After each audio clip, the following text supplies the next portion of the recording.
Hi there, I'm Karen Botha. I'm the author of Commitment, which is a gay romance series of books, and the collection is out soon, so I thought I'd drop in today and give you a little reading from one of the ones in the series, and see what you think to them. So it's about Elliot and Kyle who meet in Buckle Up. They meet in Buckle Up, and then they take their attraction into relationship stage in G-Force, and then they go on to Jumpstart, where they're moving in together. And so Jumpstart is what I'm going to read you from today, but all of those three books are in the collection, so that's why I'm talking about all three of them. So I've got a nice little section here, but before I start, hang on, let me get up to my desk. I'm going to read you the back so you know what Jumpstart's about. Falling in love is easy. Making it work, well, that's where the fun begins. Falling in love with Kyle Beaumont helped Elliot Judd find a romantic piece of himself he didn't know existed. The two men take the next step in their relationship when Kyle moves into Elliot's place, but despite the passion he feels for his talented mechanic and lover, the scorching hot race car driver suddenly feels out of place in his own home. Kyle adores Elliot and thinks of him as the love of his life that he didn't see coming. But calling a mansion a home and fitting into Elliot's space is more of a culture shock than he'd anticipated. Join Kyle and Elliot as they adjust to sharing their lives with one another, both in and out of the spotlight. You'll laugh, you'll cry, and you'll wonder if these two will ever get it right. And I have to say, I wonder if they'll ever get it right as well, because I've written 6 books now in this series and they're still not getting it right. But I love them. I absolutely adore them. The thing is, I don't know what I'm going to write until I sit down at the laptop with a blank screen in front of me. So it's anybody's guess, really, how they're going to turn out. They get themselves into some scrapes, and here's a bit of a scrape. They've been in London, they've been to meetings with the businesswoman Jessie, actually, who is also, not Jessie, Daisy. Daisy's in the Love series. And they've had a meeting with her, and now they're in London on their own, getting a little bit drunk and a little bit frisky. Okay. Jessie and the PR machine she has behind me would kill me if she knew what I was doing, but I can't help myself. This man has me over a barrel and I love it.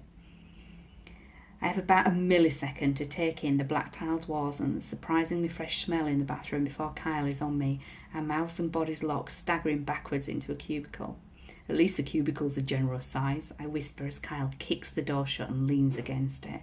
Sometimes being politically correct can be so drab that I just need to break loose. He rips at my belt with one hand while massaging my thrumming cock through my trousers with his other. His lips are all over me, kissing my neck, nipping at my ear before breaking free. He stands back, and for a second we exchange an intense look, an exchange of consent.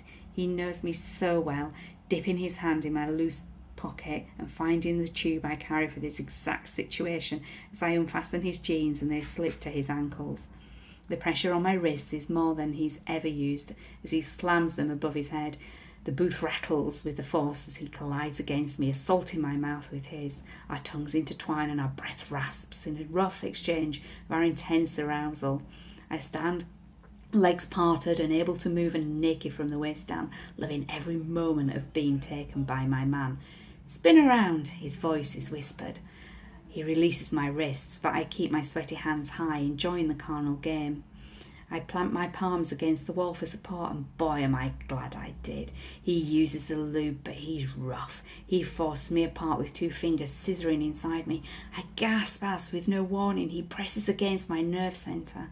The lights go on and I force him further into me with one animalistic curve of my spine. You want this, don't you, you filthy man? His mouth hisses against my neck, the words so soft anyone outside the cubicle wouldn't hear. I nod. He buries his hands in my hair, tugging my head back. Tell me. The roots of my hair light up my scalp under his pressure, and with an overwhelming, kinking, fucking hunger. I want you, do this. I manage my voice strained in my taut neck. That's all he needs. His hands leave my private space, but I'm only empty for a second before he's thrusting into me, forcing me forwards until my cock is crushed against the freezing wall of the toilet booth. The contrast of incredibly hot and cold has me drowning in an overload of sensual excitements. My pounding head shatters in a release which splinters through my entire body.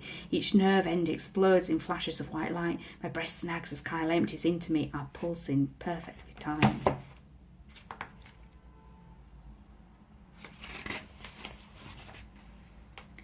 And then we're done. The passion is over, and as time catches back up, we have to clean up and exit the toilet stall as though we're just two guys who went for a piss. We both laugh as he unbolts the door like naughty schoolchildren breaking out of class. Fuck, we say in unison.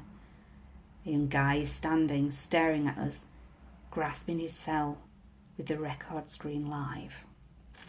That's it. That's a chapter. So that's how fast everything moves in my books. That's how simple the language is. It's just meant to be escapism from life. It's something you can pick up, you can put down, and every time you do that, it's not going to take you very long. It's not going to take much mental energy, so that you can just forget about the real world, and it's going to transport you somewhere because something's happening. So I hope you enjoyed that. I hope you enjoyed Elliot and Kyle. Like I said, the series is out, all the individual books, but the series is out. So if you want to get the collection 1 to 3, then be my guest. Okay, I'll speak to you soon.